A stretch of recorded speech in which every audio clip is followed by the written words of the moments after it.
Big Rab Show Podcast is kindly sponsored by G1 Reeds.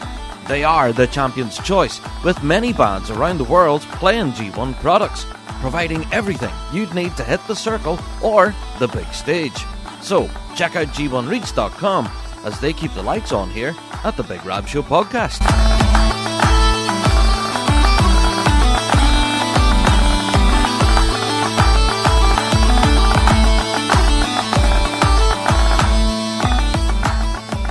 Hello there, everyone, and welcome to another Big Rab Show podcast.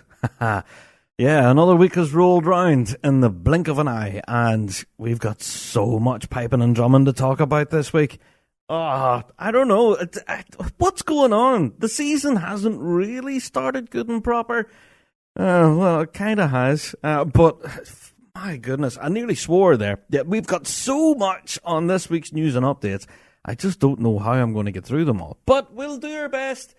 Family show, Rab. All right, let's move on through our introductions, first of all, shall we? Before we get into all of it. If this is your first ever Big Rab Show podcast, well, you are welcome. We are the show for the bagpiping folk. We reflect everything in the bagpiping world, be it Celtic music, folk music, or indeed our bread and butter, which is competitive piping and drumming. Each and every week we're here talking about what we know and love to be the music of the great Highland bagpipe and its people. And, yep, like every other podcast under the sun, we do have a Patreon, where if you do want to help support our show, you can go over there and click on support and get your mitts on loads of extras. And there's loads of extras back there. All right, I'm not going to give you a hashtag list, but there's been something quite exciting develop over there on Patreon. A welcome return of a bit of a YouTube series, and you might be getting exclusive access over there on Patreon right now to those upcoming videos. That's all I'm going to say. But if you do want to get that early access and all of those extras, then do consider clicking the link in your show notes right now and being part of the Patreon faithful. And be immediately awesome. All right, well, plug the Patreon, that's out of the road. Let's get into this week's show then. Well, with every single episode, we do open the door to listener mail. And this week is no different. Our email address has never changed from the outset of the show, which is bigrabshow@gmail.com. That address again, bigrabshow@gmail.com. And we have got an email in from the voice of Weekly Drone, JD. I don't know why JD is emailing us. You could probably just send it in a voice note, but hi, JD. How's it going? He wants this read out on the pod, so we will do that. He says, hey, Rab, thought I would write in to notify listeners of an exciting event coming up. The Clan Donald Trust for the Gaelic Performing Arts sponsored Pibroch Pipe Band, Scottish Fiddle, Male and Female Highland Dancing, Gaelic Poetry, and Caltrack competitions around the world, Scotland, New Zealand, Australia, Canada, and the USA. Whew! JD, that's quite a list, man. Yeah, so the Clan Donald Trust and the upcoming competition that's going to be taking place. Yeah. The patrons of the Trust, the Right Honourable Lady MacDonald of MacDonald and the Right Honourable Lady Aurora MacDonald, the Countess of Antrim, are the principal sponsors of the Clasp at the Northern Meeting. And the major Pibroch competition they sponsor in North America is the Joseph MacDonald Memorial Prize, which we run in cooperation with the Robert Burns Society of Charleston. There you are. So they run this competition as an invitational and invite 4 of the finest musicians to come to Charleston, South Carolina, to compete as part of the Scottish Performing Arts Classic. Yeah. Other competitions which form part of the Classic are the Princess Margaret of the Isles Memorial Prize for Caltrack and the Don R. MacDonald Memorial Prize for Scottish Fiddle. There you are. Each competitor receives $2,000 for just appearing, and the winner on the day receives an additional $3,000. Yikes. That's quite a purse right there, JD. He goes on to say the judge for the competition this year will be Major Bruce Hutchings. Yes. And the event will be held on June 6th as part of the Charleston's internationally known Spoleto Arts Festival. There you are. So get that date in your diary, folks. Yep, June 6th. Interesting. So the 4 competitors that are lined up to compete at this are Nick Hudson from Texas, Finlay Johnson from Scotland, Angus J. McCall from Scotland, and returning champion Alistair Murray from Pennsylvania. Of course, originally from Northern Ireland. There you are. Shout out to Alistair. So I'm looking forward to being MC on the day myself. Go on, JD. He done a fantastic job last year, by the way. So yeah, shout out to JD. So he's going to be MC on the day, and will definitely be sharing my thoughts, photos and recordings afterwards. Listeners of the show are encouraged to engage with the event on social media, and any top-level Pbrook players who would like to be considered for next year's event are encouraged to get in touch. There you are. So, shout out to JD. That's quite an awesome competition, honestly. If the title for it is a bit of a mouthful, JD. But... yeah, that's all happening on June 6th in Charleston. And for more information, of course, you can go and find that online on social media. And shout out to the Clan Donald Trust there. That's, very exciting venture. And quite a huge purse for the competitors, too. $2,000 for just appearing. And then an additional $3,000 if you win it.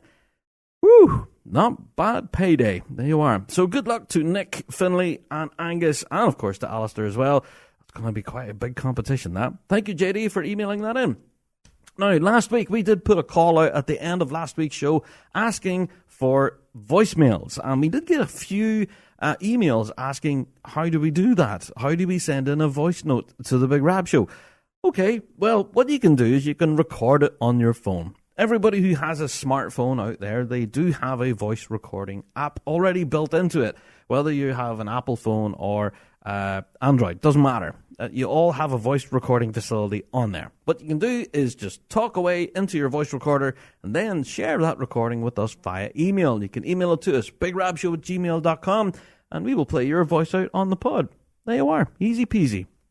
So no matter where you are in the bagpiping world right now, you can send us in a note to let us know what you're doing. You can say, hey, Rab, I'm here at practice and we're playing the MSR for like the 15th time tonight. The pipe major won't let us go home because he just says, just another introduction. And before you know it, you've played the full set. And then he says, nah, I didn't like that E. Can we play another introduction? Then you play another introduction and you have another full set done. Yeah. Send us your voice notes from practice. That would be funny.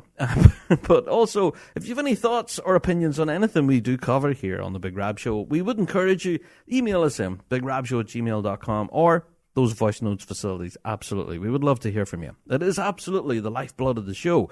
You know, we do pride ourselves in being the show for the piping folk, so we do want to hear from you. Now, what is absolutely an open microphone to the bagpiping world, one of our favourite features here on the Big Rab Show is Weekly Drone, where you can tell us your thoughts, opinions, completely warts and all, without fear of recrimination. It's completely anonymous, so there's no identifying factors, nothing. There is no chance of any of this kind of bouncing back on you, your band, your organisation, nothing like that. So it truly is an open microphone. I believe we have a weekly drone for this week. So, JD, let us have it.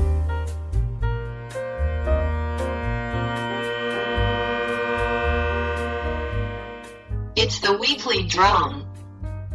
It's not all good news. Let's talk about the World Youth Championships, shall we? Now, there have been some really obvious issues that you haven't mentioned on the show at all, so I feel duty-bound to make JD read through them. First of all, I believe separating all these talented kids from the buzz of the Saturday Championship will only serve to isolate them, being left to feel like they aren't part of things and a mere sideshow to the Grade 1 action on the same day. Realistically, if you've flown thousands of miles to Glasgow and had the choice to either view the action from the Grade 1 arena or the novice juvenile grade, which one would you choose? I think you'll find that this World Youth Championship will be an also ran on the day. The chat I'm hearing also about having their own prize presentation on the Friday will only further serve to isolate them. Do you want to win the Worlds, or do you want to win the World Youth Championship? No huge celebrations, no march off with applause from the rest of the scene. Instead, potentially, here's your wee trophy, see you next year. Embarrassing. Has anyone thought about the prospect that most, if not all, of these bands will have to remove the kids involved from a day at school? Yes, people, Friday is a school day. How will this sit with the parents, especially if it is an important school year where every day counts. I wonder what the school's opinions are on this also. Having the juvenile grades as part of the action on the Saturday provided these kids with the opportunity to view and experience all levels of competition. The friendships that can only be established by hanging out with your mates and meeting new people all involved in this amazing scene. Do we really think that these kids and their parents will attend on the Saturday if they're not competing? I don't think HQ have thought that one through, and may see a hit in the footfall on Saturday as a result. Just saying. One more point, and then I'll let JD go. The World Youth Championships is an awful title for this. There is no mention of what the championship is. Tiddlywinks? Paintball? The World Youth Pipe Band Championships should have been the title.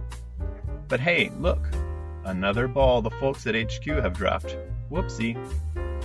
We should be encouraging the next generation of pipers and drummers, not isolating them. Inspiring their excellence and instilling a drive to continue playing this music for generations to come. Instead, we have this mess. Next, we will be hearing that all competitors involved will receive participation medals. Huff. Question should be, Rab, who does it serve? Thanks for reading. You're a legend in your own right, JD. You should ask Rab for a pay raise.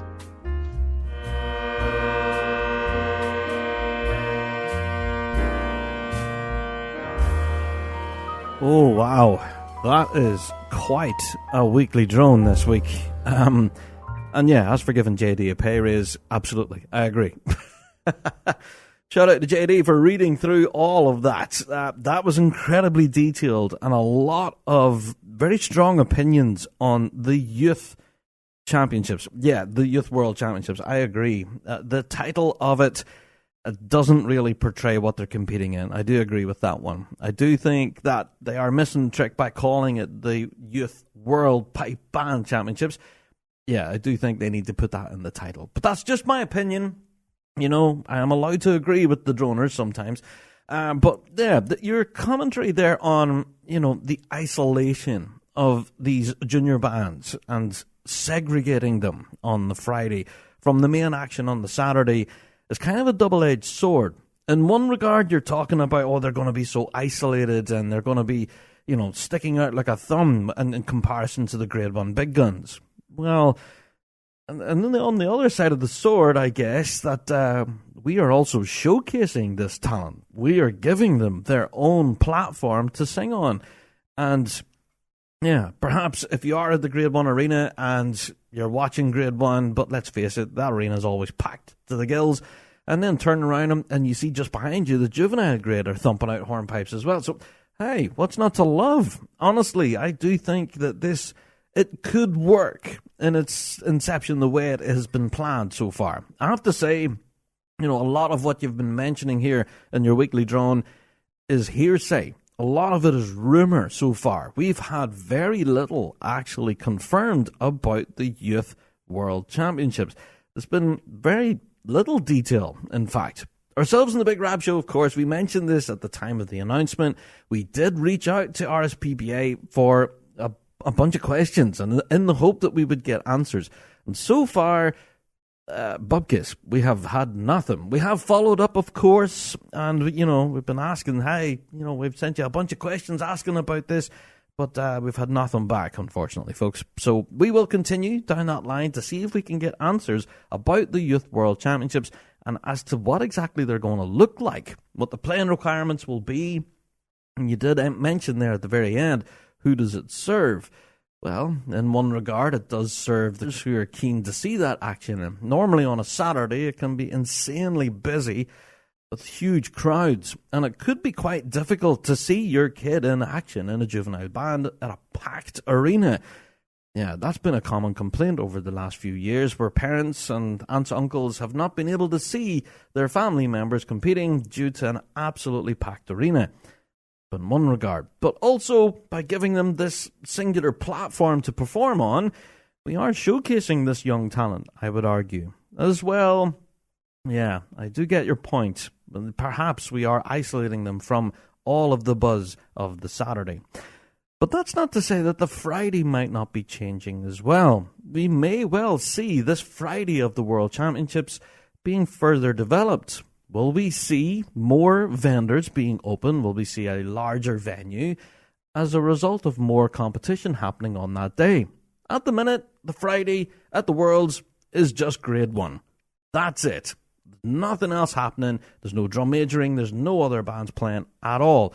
You might sporadically see in the afternoon the odd band would come into the park for a practice, then that would be it. But essentially there's no real other competing going on other than what's in the Grade 1 ring. So, yeah, now that there's going to be other arenas open and active with bands competing in them, will we now see the potential of opening other parts of the venue as well for potentially, other vendors and other things to do. So, yeah, watch this space, I guess. This is definitely a very much a developing situation.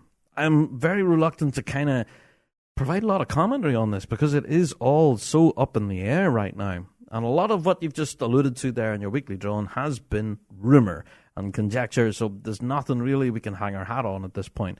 We have an announcement that it's happening. That's about it. We've not much else. We have a title for it, which, I do take your point, I believe is incorrect. I do think we should have put pipe band in there somewhere. Yeah, tiddlywinks or paintball, I think you said. Fair point. But, hi, one of those things, we will wait until we receive more information from HQ on this to get more detail around all of it. And then once we have that detail, then we can make up our mind whether it's going to be a good thing or not. For now, for myself personally, I'm kind of on the fence with it. I don't know if it's going to be largely positive or largely negative. I just have to wait and see how it all pans out. It could work really incredibly well, and all of these bands will get the space and time and the audience to compete in front of, and it could be a roaring success. However, I do take your point. It could also fall flat on its face. And, I guess, we have to try these things. If you don't experiment and try to adjust things, to move things around, then we'll never know. So, 2025 is going to be an interesting year at the Worlds, I reckon. Yeah. All right, well, I have to say, shout out to that weekly droner who I'm sure took quite a bit of time and effort to compose all of that. And to JD, of course, for reading all of it as well. If you do have your own particular thoughts on this topic, let us know. Go to our website, thebigrabshow.com, big button at the top of the page saying weekly drone. And you can let us know what your thoughts and opinions are about all of this. Yeah. Anyway, I think that's going to shake a few trees, and I reckon we're going to get some correspondence on that. But, hi, we'd love to know your opinions. That's why we're here. All right, folks, time for me to go and get a wee break at this point, but I'll be right back with the absolute mountain of news and updates. I'll be right back.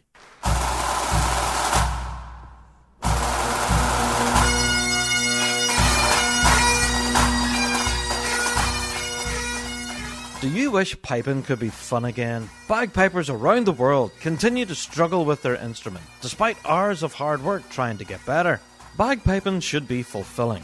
Your hard work should pay off, showing improvement and the freedom to express yourself musically. Or why do it? The Dojo University believe every piper should be able to free themselves from musical frustration, proven over more than a decade of successful teaching and accessible anywhere with an internet connection. The Dojo is unlike any other bagpipe learning experience in the world. Let the Dojo channel your enthusiasm into a fun and fulfilling program that will empower you with the knowledge to fall in love with piping all over again.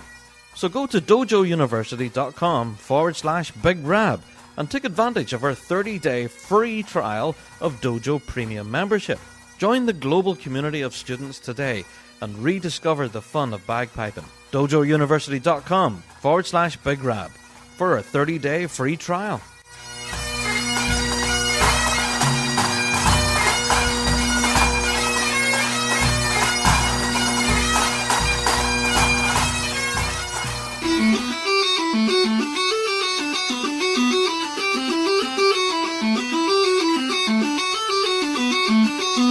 Ready to take your playing to the next level? say hello to the ES Session Chanter, the ultimate practice chanter designed for versatility and durability. Crafted from stainless steel and aluminium, the chanter comes equipped for both an A stem and a B flat stem, giving you the freedom to play along with any instrument, anytime, anywhere. Whether at a band practice or a trad session, the ES Session Chanter keeps pace with your creativity. Included with the chanter is the custom carbon carry case, the perfect addition to this compact and tactile instrument. To get yours, head to essessionchanter.co.uk.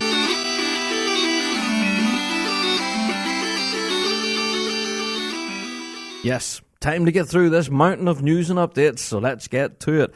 Now, as always, there's bound to be stuff that we will have to hit the cutting room floor this week. There's just too much. So if there is a story that we just haven't mentioned, and we really should, then again, please do email us in. bigrabshow@gmail.com, and we'll do our best to bring it to a future show. Now, if there is stuff that Rab got wrong as well, let us know. There's been a few times, actually, where the team have corrected me after the point of me recording it and publishing it, and then the team messaged me, Rab, you got that wrong. Please do let me know whenever I get stuff wrong as well, and then we can correct it in future episodes. So, yeah, email us in, bigrabshow@gmail.com.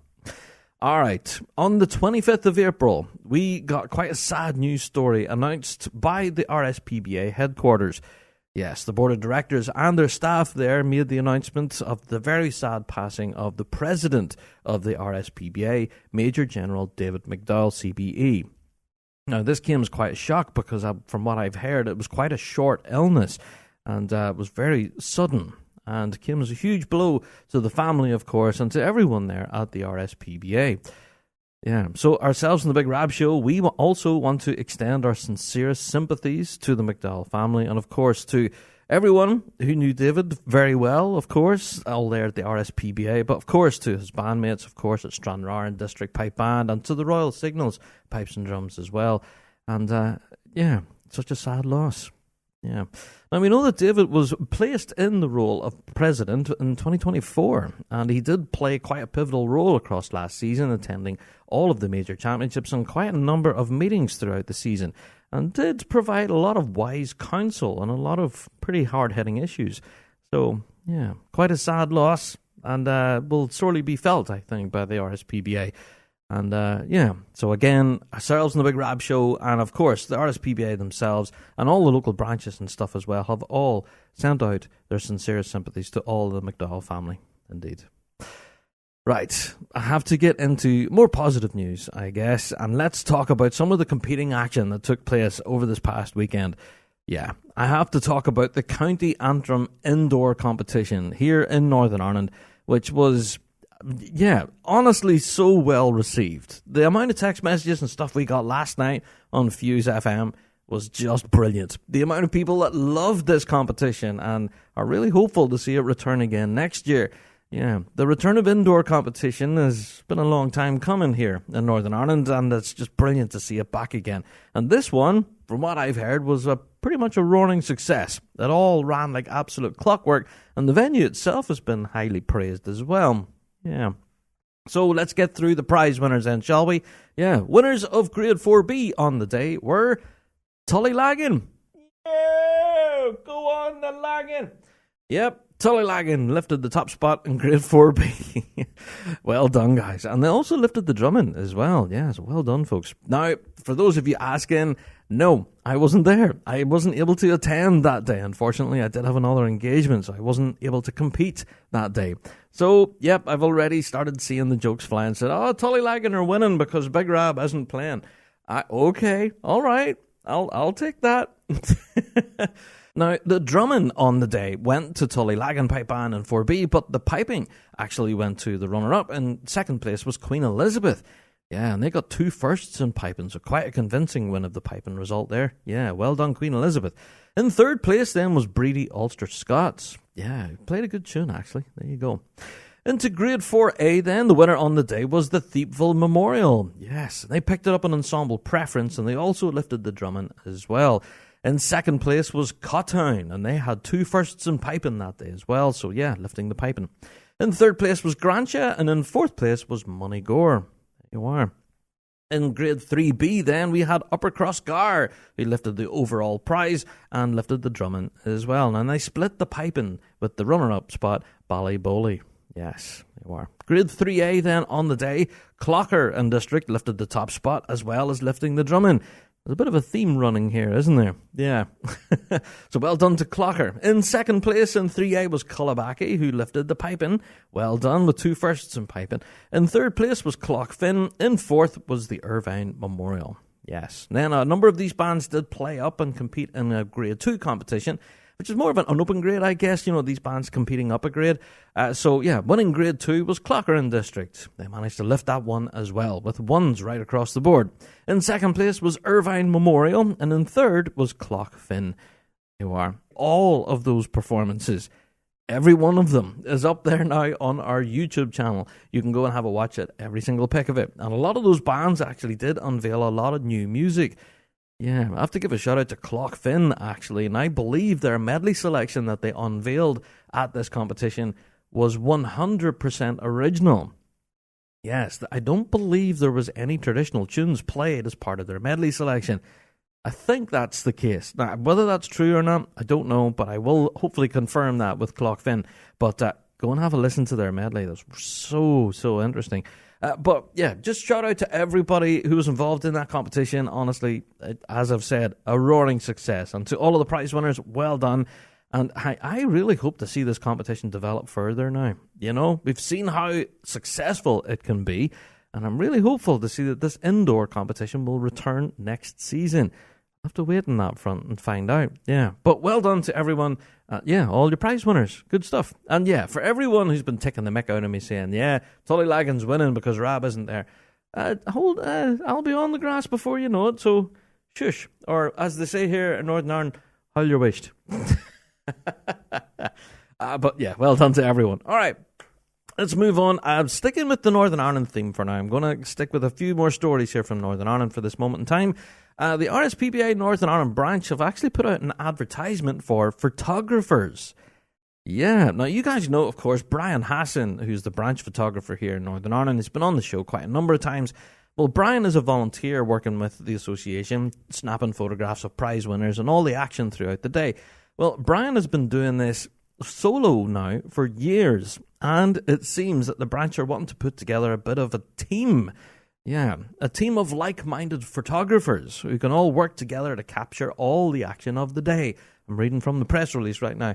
So if you have a passion for piping and drumming, drum majoring and all of that, and of course are pretty good with a camera, then they do want to hear from you. Yeah. You can email them in, media@rspbani.org with your details. And of course, if you do have a portfolio of any of your work, then brilliant. They have to stress that this is in a voluntary capacity and you will not be remunerated, I think. Isn't that the term?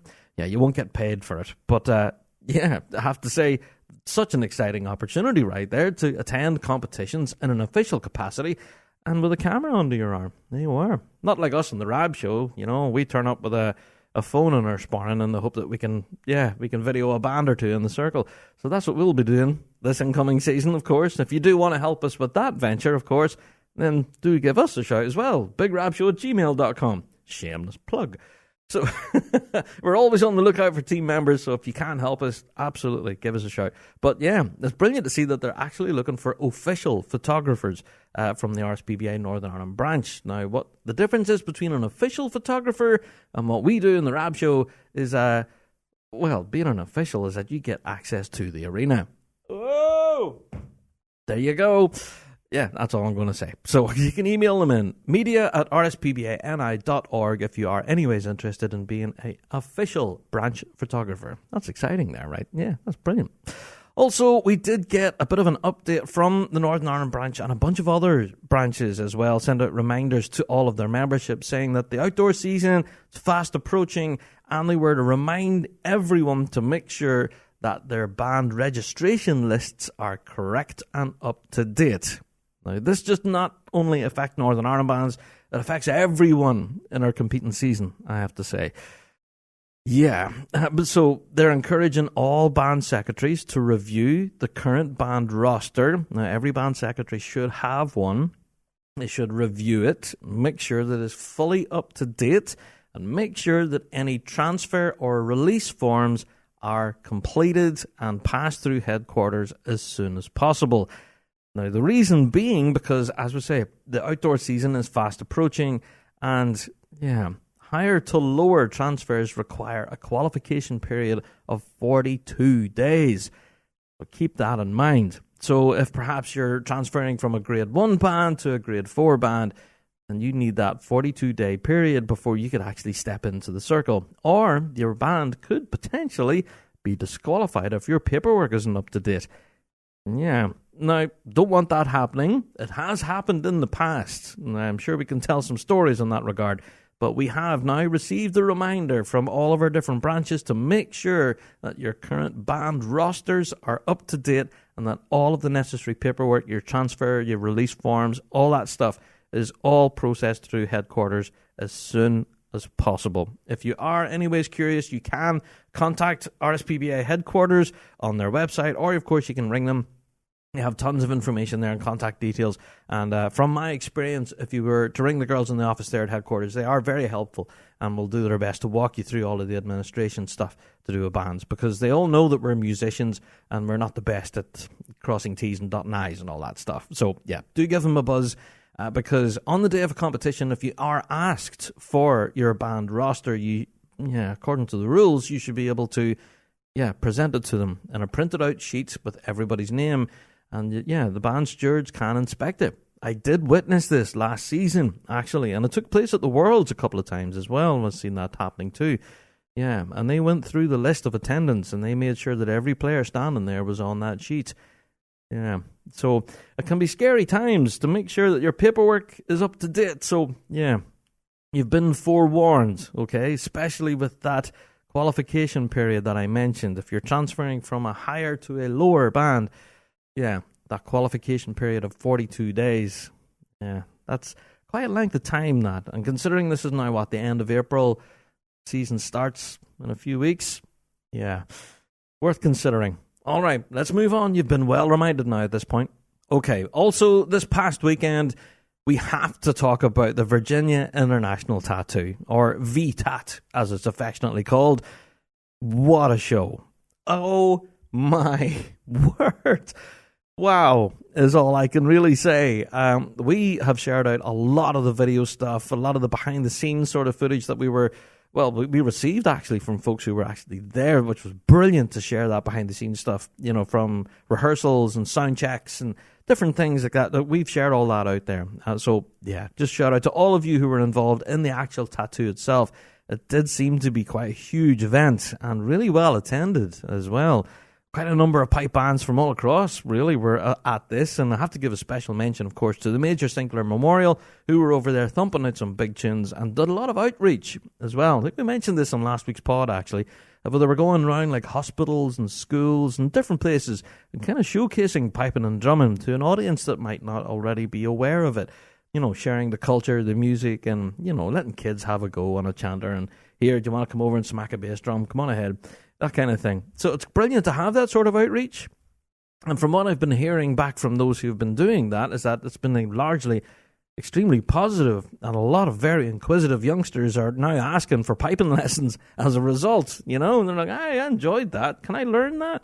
Yeah, so that's brilliant to see. So it's definitely a plus from the VTAT, for sure, that outreach program. But yes, of course, the tattoo was one element of it. But there was also another huge thing that was kind of on the side of it. Well, this part of it kind of isn't, kind of is.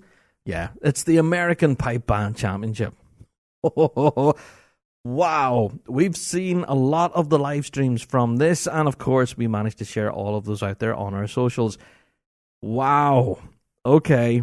I don't know what the bands have been doing over in the United States this last while, but wow. Okay, let's talk about Grade 2 first of all, shall we?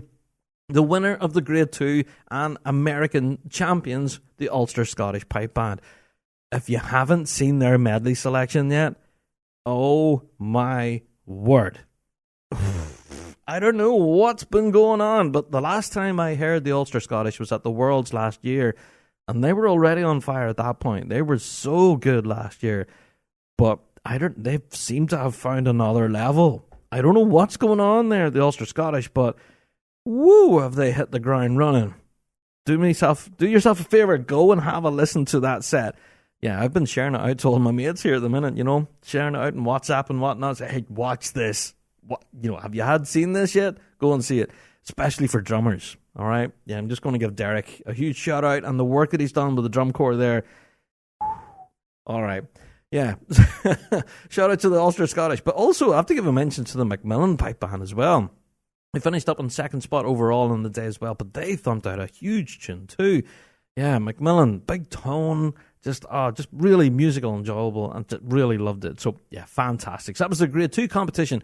So, Grade 3 on the day then was picked up by Carnegie Mellon. Yes, Carnegie Mellon University Pipes and Drums, and again, such a stellar performance. It was just fantastic watching that. In second place was St. Thomas Episcopal School as well. They, again, equally thumped out a big tune. And then in third place, I have to give a shout out to the Major Sinclair. Go on, the Sinclair! Yoo-hoo! Now, from what I remember, actually, I think Major Sinclair actually won M&D as well, marching into Portman. There you go, not bad. In fourth place in Grade 3 was the Siren City Pipe Band. I believe this was their first outing of the season. And yeah, sounding really strong there. The drumming on the day actually went to St. Thomas, and the best MSR and Reel award went to Carnegie Mellon, and the best medley selection went to St. Thomas. They were. So it was kind of a two-horse race in that one, with Carnegie Mellon and St. Thomas nipping at each other's heels. Again, I would urge you to go and have a listen to those performances. They are so, so good. But in particular for me, the highlight had to be the Ulster Scottish Band. Wow. Anyway, right. I've already told you, go and listen to it. But yeah, there was a bit of a behind-the-scenes video that we noticed, published online there not too long ago, actually. So ourselves and the Rab Show, we shared it out, and it kind of detailed what happened behind the scenes. It sees them all shuffling through corridors and everything, but also it let you see the weather conditions that they were dealing with outside. Yeah, now this was the stuff of nightmares. I have never seen rain like it. And I have to say, fair play to all of the bands that stood in that monsoon, but also to Kevin Conquest and our drum majors, who just done an absolutely stellar job of getting everybody ready and marching off and all of that. Anyway, go and watch the video. It's the prize giving, I guess. So this was kind of like the final march past, I guess, like the grand finale kind of deal, where they were all sort of starting outside, but they ended up inside because of the weather conditions. Yikes. But yeah, shout out to everyone there at the Virginia International Tattoo. This event just seems to be getting bigger and better every year. And this American Pipe Band Championships, yeah, it's honestly stellar. The standard on display here was just nuts. So I'm really hopeful to see more bands competing at this in future, because I do think it's building to bigger and better things. But yeah, I'm going to repeat myself. Go and have a listen to the Ulster Scottish Pipe Band. They really did blow my socks off over the weekend. What a run.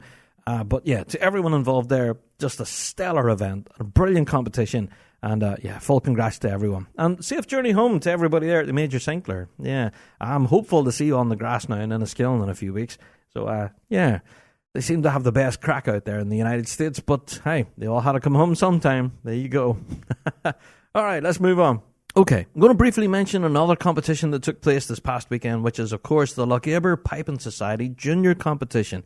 Yes, the results from this have all been published online, and if you do want a full breakdown of all the grades and who won what, then you can go to bagpipe.news, where they've all been published there in detail. There's a wealth of great talent across all sorts of age groups, all the way from age 10 up to adults, and yeah, I've seen some of the runs, and these are really brilliant. So well done to the competitors there. And as I say, if you do want to check out that full hashtag list, go and check out the Lochaber Piping Society Junior Competition. And the results have all been published online now. There you are. All right, speaking of more results, well, we did mention this last week. The Wheel of Fortune competition took place this past week. Yes, the Pipe Majors Wheel of Fortune event took place.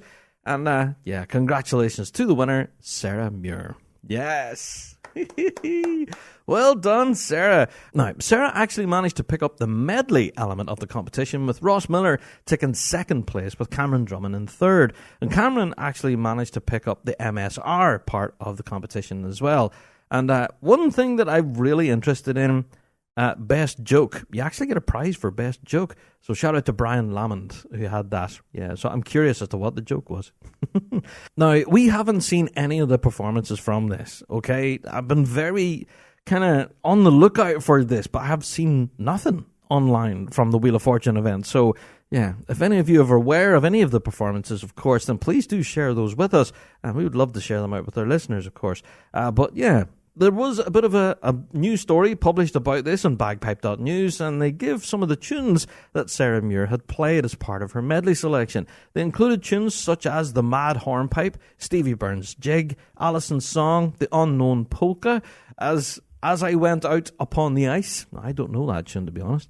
I'm curious. Also, Dancing Feet, a self-penned tune that she had written but had not yet named, and then finished with The Fourth Floor. I love The Fourth Floor. Oh, man, that's one of those tunes where you have to stomp the floor, isn't it? Yeah, but full congratulations to Sarah, honestly, and to everyone involved in that competition. I am very curious to see and hear the performances and the jokes as well. Yeah, I'm very curious. Especially with the prize-winning joke as well for Brian. I want to know what that is. But yeah, shout out to the City of Edinburgh Pipe Band who ran a very successful event, the Pipe Majors Wheel of Fortune, and I'm very much looking forward to next year's now for sure. Yeah, there you are. Moving on. Okay, well, just at the point of me recording this, actually, there's been a press release just released from the National Piping Centre, and I'm just going to read from it verbatim. It looks very exciting, actually. Piping Live's prestigious international under-21 competition, Pipe Idol, is back for 2025. That's good news, isn't it? Yeah, and the applications are now open, with 4 heats throughout the week, of course, of the festival, from Monday the 11th to Thursday the 14th, and a final then later on the Thursday. This is a great opportunity for young solo players from around the world who will all be in Glasgow this summer, to compete for Pipe Idol. Now, you have to be aged under 21 on the 15th of August to take part.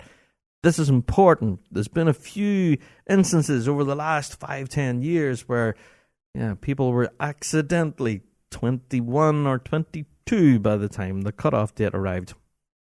Anyway, so this is strictly an under 21 competition, and you have to be under 21 by the 15th of August. All right? There you are. Now, as far as your playing requirements are, you'll be asked to play a hornpipe and jig and an MSR and a medley of tunes between 5 to 7 minutes long. Yeah, and the event itself is actually going to be sponsored by Fred Morrison. Yes, every year Fred has sponsored this event, and the winner actually receives a set of Fred Morrison pipes, which is just brilliant. You know, those real pipes that everybody wants? Yeah, so there you go. There's your chance. If you do want to compete in this, that's the prize. So, closing dates for all of this, 21st of May. Now, if you are curious and you do want to enter your name into the hat and be a part of Pipe Idol, then, go and contact the Piping Centre right now. Their email address is contact@pipinglive.co.uk. And, they do have a full application for you to fill in, of course, which includes your name, all your tunes and stuff. All that jazz. It's all up there now on the National Piping Centre website. The entry forms are now open. However, they're not open for long. 21st of May, 5 p.m. UK time is when the door closes. So, hey, if you're going to be under 21 on the 15th of August and you fancy thumping your way out through some tunes at Piping Live and being part of Pipe Idol, then, go and get your entry forms in. And good luck to you. Okay, I'm going to talk about quite an exciting announcement, actually, that came from The Force. Yes, The Force Drum Major Display Team put it out on their socials that, they're just back from the United States, of course, and Tartan Day in New York. Well, they're not sitting on their hands. No, if anything, things are getting bigger and better for the folks at The Force. Yeah, they've just announced that they're going to be performing on stage with the Red Hot Chili Pipers. Yeah, they have a huge gig coming up in the Usher Hall here in Edinburgh as part of the Tartan Parade here in Scotland, in Edinburgh. And man, I could not be more excited for this, because not only will the Red Hot Chilies be on stage, but they'll also be supported on the day by Celtic music powerhouse Rora. And now we're going to have the Force Drum Major Display Team up there with the Chilies. Are you kidding me? That's going to be insane. So, yeah, this is all happening on the 10th of May, and tickets are available now. Go along to the Tartan Parade Scotland on their socials, or, of course, you can go and find all the details on the Red Hot Chili Pipers website. Yeah, 10th of May. Get that date in your diary right there. So not only will the Force be on stage with the Chili's, but I do believe they're also going to be taking part in the parade as well, the Tartan Day Parade. So, hi, there you are. Shout out to the Force, who are not sitting back and doing nothing. If anything, they're turning it up, I guess. Things are getting, spicy with the Chili Pipers. Oh, did you like that? There you go. Shout out to the Force. Very excited to see that, actually. 10th of May in Edinburgh. That's going to be a huge gig for the folks at the Force there. Very exciting stuff. Okay, now we were talking about this last night on Fuse FM. Okay, we were talking about the Shots and Dykehead Caledonia pipe band concert called Solace. Now, this is all going to be taking place, of course, Glasgow Royal Concert Hall on the 13th of August. Now, we were plugging this last night, telling folks, oh, this is going to be such a brilliant show. And it absolutely is. We cannot wait for it. But we were also encouraging people to go and get tickets for it. All right? We were telling them, hey, go and visit the website, glasgowlife.org, and go and grab your ticket for it now. Well, as we were talking about this on air, we got a number of text messages from people saying, Rab, you can't get a ticket. So just checking the website right now, at the point of me recording this, yeah, they're right. There's only very limited tickets left. And I'm talking in some of the terrace seatings, or even in some of the blocks, which are like way up on the gods in some cases. Some of those are sold out as well. So, folks, I just wanted to warn you, tickets for this concert are very, very limited. Now, I think, I don't know, I'm not going to take a count here because, by the time you listen to this, it could well change. But, yeah, if you are intending and going to see the Shots and Dykehead Caledonia Pipe Band in concert this year in Glasgow, well, my advice is go, run now, grab your tickets, and you might not get the best seat in the house either, because I think a lot of those are long gone. So, go and grab tickets for it. 13th of August, Glasgow Royal Concert Hall, Shots and Dykehead Caledonia presents Solace. Now, this is going to be an exciting show for many different reasons. We spoke about this last night, of course. We do know, with the brand new lead tipper at the helm, it's going to be exciting for a multitude of reasons. Not only competitively, but now with this huge concert ahead of them as well. It's going to be a huge body of work. But we're very, very keen to see what they're going to do musically here. And we know that Shots can absolutely throw an incredible show. So this one, I'm guaranteeing, will not disappoint. So, if you haven't got your tickets yet, you may be out of luck by the time you listen to this. But looking at the website now, I am actively... there's the blocks have been sold out. The arena is sold out. I think some of the terraces, there's one or two here or there. Not too many. Honestly, very limited tickets left. If you do want to go and see them in concert, go now at the point of listening to this pod and grab your tickets with both fists. And don't be messaging me like the day before the concert and going, hey, Rob, any chance you can sort us out with a ticket? No, I bought my ticket whenever it was announced, and I was very glad to do so. Yeah, I do this every year, though. As soon as the pre-Worlds concert, as it's affectionately known, as soon as it's announced, I buy my ticket straight away. I don't even hesitate now. Used to be, I would normally think about, will I have time? Do I really want to go and sit in a concert hall? It's going to be so busy, loads of people and all that. Here, absolutely. Every single year I have been to the pre-Worlds concert hosted by Glasgow Sky. It has been a moment in time, and I will never forget all of the shows that I've been to over this last number of years and decades. It's just been fantastic. So it's absolutely a highlight of Worlds Week for me, and I'm sure for everyone else who's ever been to a pre-World show. And Shots, come on. We know they're going to throw an amazing show, so I can't wait for this. So take my advice, grab your ticket and avoid disappointment. And if you do manage to grab your ticket and you're there at the show, then do come on over and say hello and you go, hey Rob, I got my ticket because you said to do that. Good man. Here, I'll buy you a beer. There you go. Yeah. So shout out to Shots. I don't know, the tickets for this have just flown, but hey, for good reason. Absolutely. Go and get your ticket now.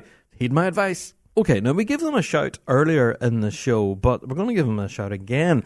I have to give a mention to Breedy Ulster Scots Pipe Band, who put out the announcement about a brand new lead tipper at the helm there at Breedy. Well, this is quite an exciting announcement, actually. Their brand new lead tipper is Bobby Moore. Yes, now Bobby is 14 years old. Woo! Yeah, he's such a young pup, but such an incredibly talented young man who has a wealth of experience already under his belt, even though he is only 14. And yeah, if you've seen the run and everything that we managed to film on our YouTube channel, he can definitely hold his own in the helm, I guess, of a drum corps. Wow. So, yeah, shout out to Breedy Ulster Scots. What an exciting announcement there with their brand new lead tipper. And good luck to Bobby Moore. Yes, excited to see you on the grass this season, Bobby. And yeah, have a good tune this season, man. Exciting. Okay, speaking of shout-outs, I'm going to have to mention Letterkenny in District, who recently posted on their social media account that the band will be celebrating their 25th anniversary this year. Yes, now they're going to be celebrating all aspects of the band, and they are asking those out there that, well, if you have any old photographs or any old videos of performances or things like that, even any old newspaper articles, any of the memorabilia, I guess, you know, any merch from the band and all that kind of stuff over the past 25 years, well, they definitely want to hear from you. They're in the process of gathering all of this stuff together, and it will form part of their upcoming anniversary celebrations. Yeah, so if you can help, then they are keen for you to get in contact with them through their social media. So yeah, give Letterkenny and District a shout ahead of their 25th anniversary celebrations. And if you can help out with any of those old photos or even any old stories from back in the day, that'll be entertaining right there. So yeah, shout out to Letterkenny and District and your upcoming 25th anniversary celebrations. That's exciting. Now, we did mention this last week on the pod, but we have to give a mention to Anzac Day, where, of course, across Australia and New Zealand, pipe bands all across were involved in all sorts of commemorations. Yeah, and a massive well done to every pipe band who was involved in all sorts. There were lone pipers, there were parades, there were kind of small affairs, but also quite large affairs as well. But yeah, to every pipe band who was involved, there's too many of you to mention. Thank you all for sending me, you know, a lot of the stuff that we got, like lots of videos, selfies, photographs, updates from throughout the day. It seemed that pipe bands and pipe banders were very proud to be a part of the Anzac Day commemorations. So to you all, thank you for sending all of those. And to everyone who did manage to play a tune as part of Anzac Day, you should be rightfully proud. Yes, well done to you all.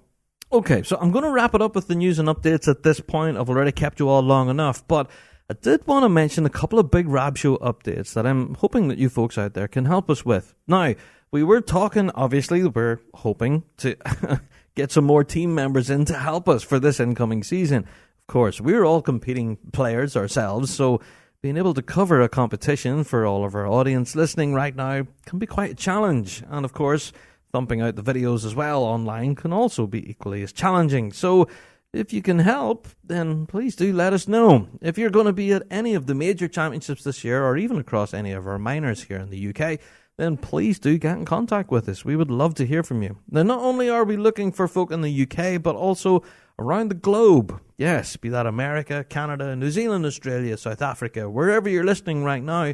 If there's a piping event happening and you think you can point your camera at it, then please do get in contact with us.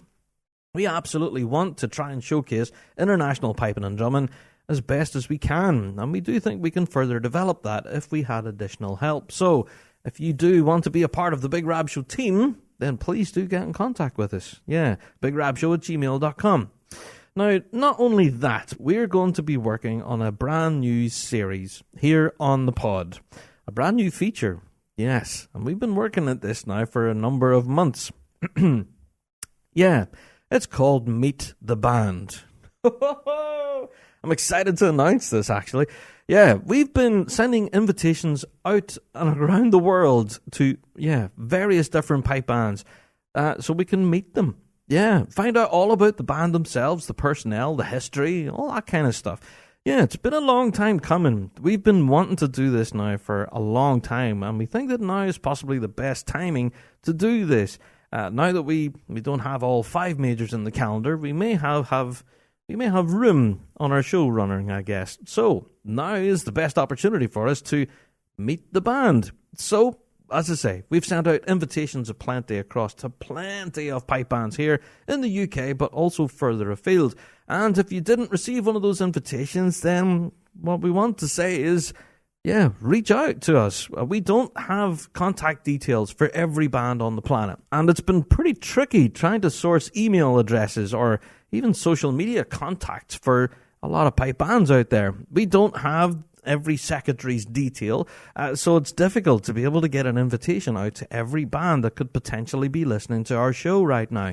So, I'm going to put the call out now. We haven't yet started this series, but I just want to tell you it's in the works. We are in the process of putting this together, and we will be bringing this to future episodes of the Big Rab Show Podcast, where we do get an opportunity to sit down with members of your band and hear your story.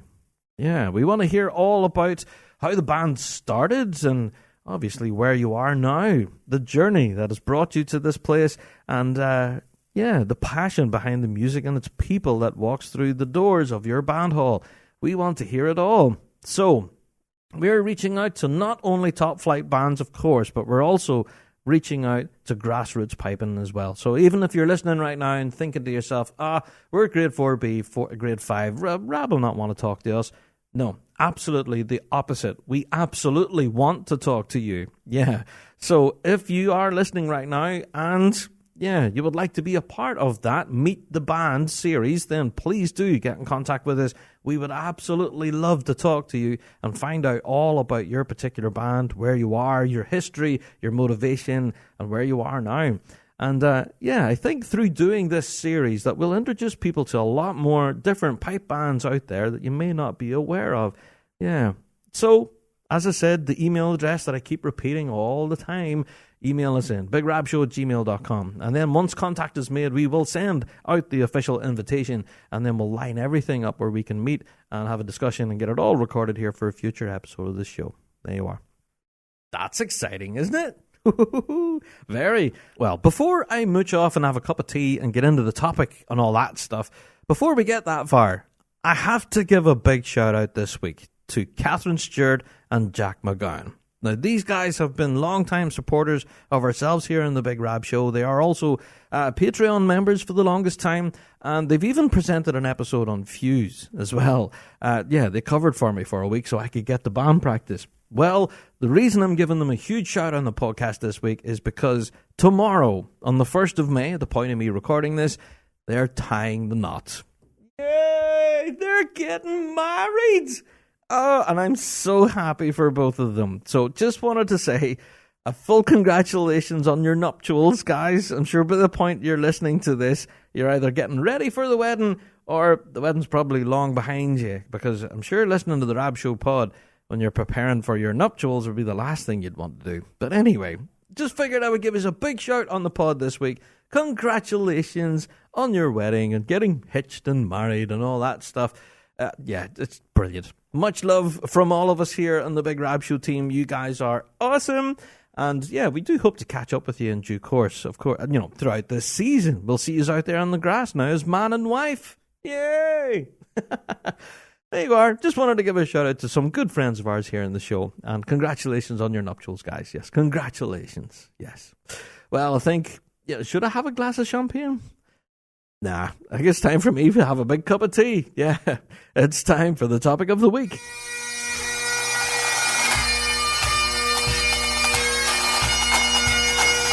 Kingdom Thistle Pipe Band Supplies. For all your pipe band and marching band needs. Supplying everything from uniforms and instruments to custom-designed bass drum heads. They offer it all. Not forgetting their exclusive Kingdom Gilly Brogues and George Boots, crafted by bands for bands. Kingdom Thistle provides expert product advice and an industry-leading drum refurbishment service to keep your equipment in top-class condition.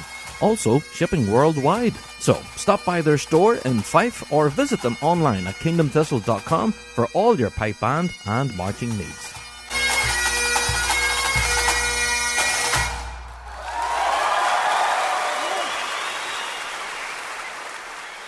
Hello, this is Allie the Piper, and you are listening to The Big Rab Show. Yes, indeed. Time for Topic of the Week. Now, you might be wondering to yourself, who is Cameron Morrison? Well, Suffice to say, he's a bagpiper with a very interesting story, and one that is of a truly global scale. So, rather than have me tell you the story, let's meet the man himself, and why we're dedicating this to a full topic of the week. Quite an interesting character. Yeah. So, let's welcome to the show, Cameron Morrison. Yeah, thanks very much for having me, Rab. It's great to be on the show. So, my name's Cameron Morrison. I'm a bagpiper. I'll tell you where I am in a minute, but yeah, my background, so I'm from the northeast. I'm from Fraserburgh, an hour north of Aberdeen. I started at a pretty young age with the mighty Buchan pipe band, now Buchan Peterson. Yo! There you go. Oh, shout out. Had to give them a shout, yeah. Oh, I mean, I've still got some ties there. My cousin, he's the pipe major of Buchan still. There you go. Yeah, cracking good band there, yeah. Oh, they're working hard and expecting good things from them this year. I'm sure they'll have a great year. There you go. So yeah, kind of been piping up in the northeast for most of my younger years until my teens, and yeah, a lot of talent up in the northeast. It's a great scene. They've always kind of struggled for a grade one band for some reason. There's so much talent and lots of good things going on there. So yeah, played with Buchan and then made the jump into grade one and joined Fife Police. I think around 2012, so played with those guys for 6 or 7 years. I mean, at the time it was great. We had a few carloads of people going down to Fife, twice a week. So pretty time-consuming, demanding, but yeah, massively rewarding. It was a great band, great guys in it. That came to a kind of natural conclusion. I had a young family and children, couldn't do the travelling anymore, so got the chance to play with Triumph Street with Dave Hilder and co.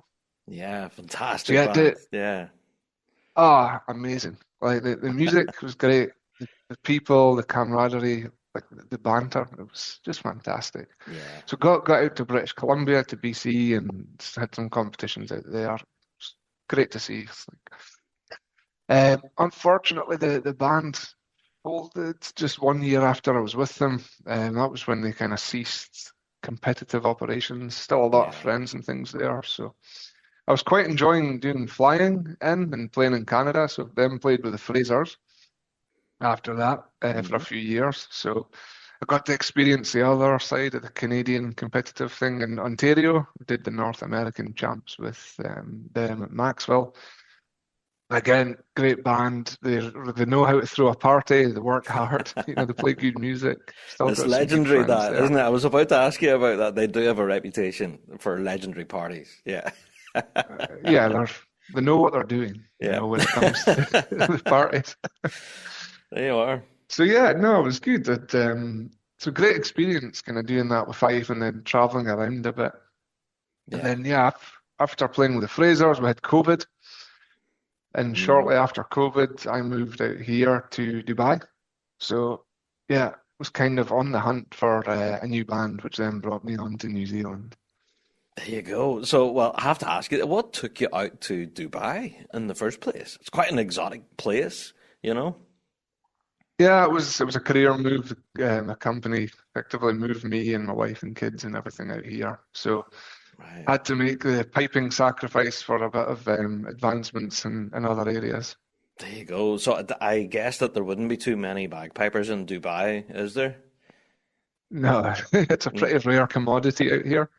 I mean, there's a pipe band, there's a Dubai pipe band. Right. But the nature of Dubai, there's so many people coming and going all the time, it's hard to get a consistent band, That's interesting, though. What do you call a pipe band? They are just Dubai pipe band. Oh, right, really? There you go. It's a pretty small group. Yeah, small group of expats, and we do events here and there. Not really competitive or anything, just like a ceremonial band. That's it, sort of turn up, play Scotland the Brave, the Roundtree, and then go home kind of thing. Yeah. Yeah, pretty much. Maybe catch a beer or two.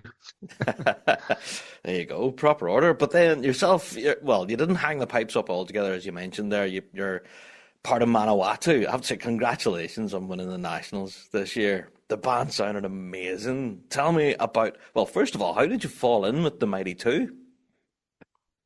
Well, thanks for that. And Yeah, it was a funny one. So I think my first or second year out here in Dubai, I was watching the world's live stream, Yeah. having a drink and feeling a bit sorry for myself because I wasn't Ah. playing. And then I happened to see one of my mates playing with the two in the front row right beside Stu McKenzie. I was like, what? So yeah, he essentially put me in touch with Stu.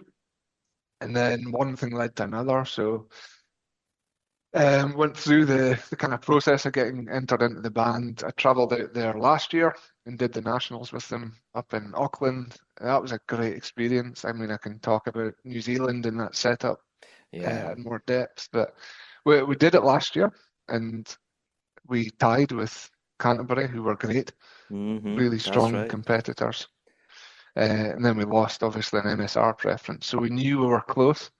Yeah, that was one of those nationals where it was just on a knife edge, I have to say. Like, listening to all the performances back again, it was, on a razor's edge. It was so close. But, hey, all the more entertaining for us on the sideline. We get to sit and watch it all, Yeah, exactly.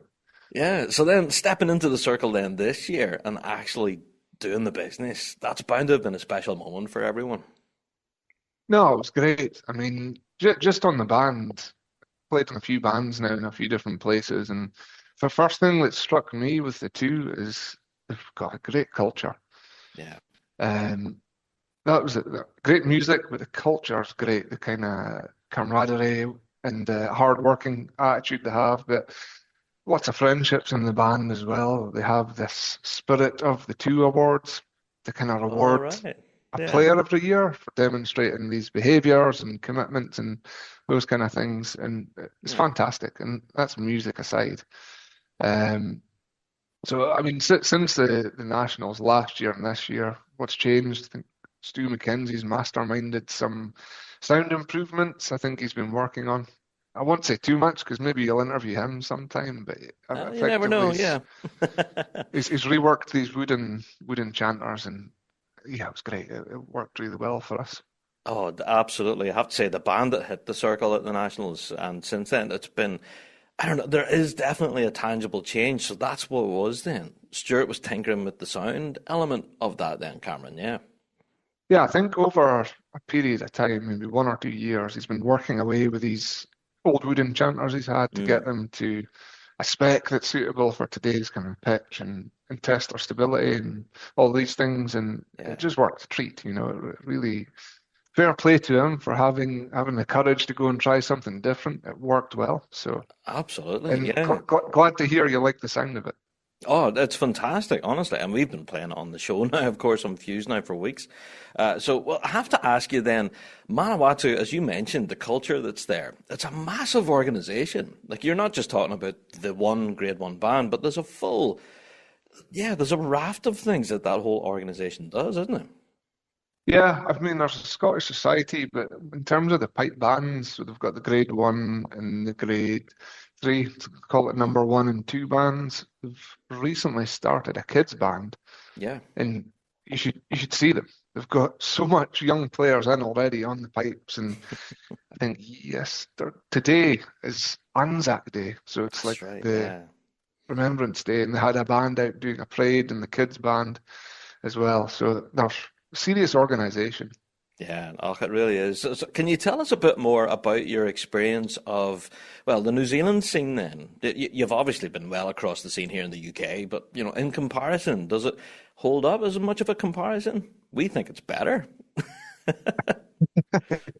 Yeah, no, I think it is. I mean, they've got a strong association, the RNZ PBA. They've got young leadership with experienced people in there as well.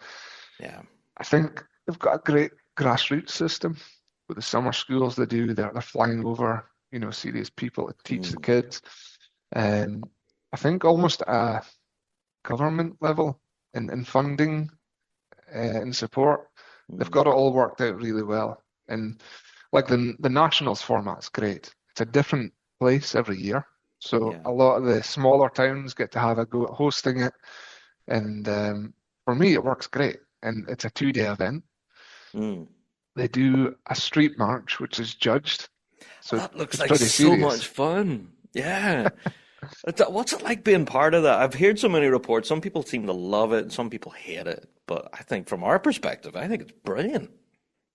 But I'm all for it. I think it's great, especially for the guys that maybe are not really into the pipe bands. It's great for them to see. It's great for the towns that host the competitions. Yeah. And it gives you a blow of the pipes in the morning before you hit the MSR or the medley. So it's good in that respect as well. I mean, this year at the Nationals, I've never seen rain like it on a pipe band competition day. It was pretty much a monsoon, wasn't it? It was nuts. Yeah. Yeah, I mean, they had to go and cancel it, unfortunately, which I was gutted about because we had really great hornpipes to play on the street march. And don't tell me that. It. So we missed out on that then. Oh. Unfortunately. Yeah, but it is such an interesting element of competition, and like walking around in that town and people will go, what the heck's going on? What's all the bands? And then they'll actually go, oh, I'll maybe go to the competition now. It's kind of like advertising in a way, Oh, definitely. Yeah. And you never know, you might get some kids watching it, then pick it up because they've taken an interest from that. Yeah, but yeah, I mean, generally speaking, for me, like it's a strong scene. They had 5 Grade 1 bands there, all strong bands and putting out good performances.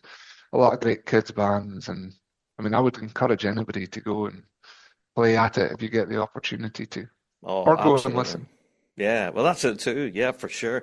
So I know we're kind of singing their praises and kind of joking that they're better than the UK scene, but I do think that there's certain elements that the UK folks maybe still have a good handle on. You know what I mean? I'm being biased here as well. So both have their positives and negatives. You can judge it that way, I guess. Completely agree. No, you're right. You're right. I have to ask then, with you being based in Dubai, then what's your experience of having to practice at home? How does that work? It's challenging. I mean, climate-wise, it's not ideal here for pipers. In the winter, it's good. It's fairly nice temperatures. You're talking mid-20s, something like that. So it's fine. You go and practice in the garden. Mm-hmm. We're just reaching the start of the summer period now. You're talking 40 to 50 degrees outdoors. So behave. the pipes don't cope well with that. Wow. So you've effectively got to plan out your practices. Like I'll put the AC on in the spare room, get it nice and cool, and then put it off so it's not blowing and have the practice in a room that's been cooled. But you need to plan it out because it's just torture otherwise. There you are. So we do get a lot of commentary here on the show for folks who listen in the United States who have to play in really, really hot weather. Now, I don't think we've really had any of that in the UK. I think we had one World Championships recently where it was like 30 degrees and everyone struggled that day. So, yeah, with yourself out in Dubai, it's bound to be a constant challenge having to handle all of that. Yeah. Yeah, I mean, they're so well kitted out for it here.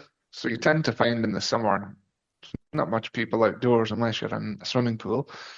So you're just going from one AC, like air-conditioned place to the next, and you tend to find any events you might be piping at here, it's all going to be indoors over the summer. Thank goodness, says you. Yeah. There you are. So what does the future hold for yourself then? Obviously still continuing to play away with the 2 and season ahead of you. Looking forward to, I think, for future competitions, yeah? Yeah, no, for sure. I mean, personally, doing quite a lot of events and things out here.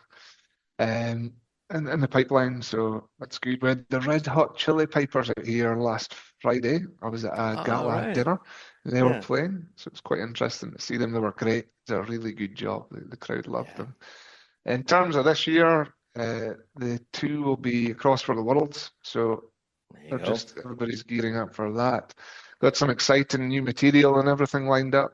Hopefully we make Perth as well. It's close now. I see, for the Euros, yeah. Oh, here, that's all sorts of exciting news right there. And we have been talking about that possibility now for a lot of international bands, that could be a reality now. You could hit 2 majors this season, which would be brilliant. Yeah. So, Cameron, keep confusing people out there in Dubai whenever they're walking past and going, oh, there's a bagpiper in the middle of the desert. What's going on? How is the public reaction whenever they see a piper? Do they do the double tick and go, what the heck? You know what? I must be lucky. It's always well received. Really? Wow. There you go. My neighbours might disagree, but generally speaking, it's well received. You tend to get like people asking for photos and Right. sometimes requests if they know some songs. But there's a huge community of expats out here, like Brits and Scots. So Yeah. you tend to pick and choose the events you do, so you're catering to the right kind of crowd. There you go. And then I'm sure whenever you strike up the pipes and stuff, it can, I don't know, be emotional for some folks to have, that impact and remind them of home almost. You know what I mean? Does that ever happen across? Yeah. No, it does. It's sometimes you think you're playing at a funeral, so you strike up the pipes, and you might even play some jigs or something. People start crying. It's like, is it really that bad? No. Yeah, you're thinking, God, I'm not that terrible, but it's just that emotional pull to home, I guess, and that's what's coming across there. Yeah. Oh, brilliant. Well, Cameron, I wish you every continued success. Again, please pass on my congratulations to everyone there at the mighty Manawatu. Yeah. And here, will do. If anything, bring some of that warm weather with you to Glasgow this year, mate. We'd love to see some of that. I'm sure. Yeah, I'll try my best. Well, Cameron, thanks so much for chatting with us on the show, and I'll catch up with you again. All the best. Smashing. Thanks, Rab. Take care. There you are. Huge shout out to Cameron Morrison there. Honestly, what a story, from being the northeast of Scotland to being in Canada and then all sorts, Dubai, New Zealand. That's a fellow that puts in the air miles. But yeah, as you heard there, that's quite exciting news about the mighty Manawatu there, isn't it? Yeah, so looking forward to seeing them now on the grass here, potentially at the World Championships this year. That's going to be very exciting to see. So, again, huge thank you to Cameron for telling us your story and your experiences of bagpiping around the globe. And, go on the mighty two, as they say. Well, folks, that's it for another Big Rab Show podcast. Thank you, each and every one of you, for downloading this week and every week. Yeah, because we're always here, talking about what we know and love to be the music of the Great Highland Bagpipe and its people. And don't forget to tell your mates about our wee show, about what we're doing over here. Yeah, so if you haven't already, please do click on subscribe or follow wherever you're listening to this right now. Or, of course, you can drop us on an email, bigrabshow@gmail.com, or a weekly drone. Yeah, there's been some interesting topics of discussion in this week's pod, and I'm sure we're going to get some. Yeah, so get them into us, and we'll bring them to next week's show. All right, folks, I am out the door. Thank you all, and I will see you all next week. All the best.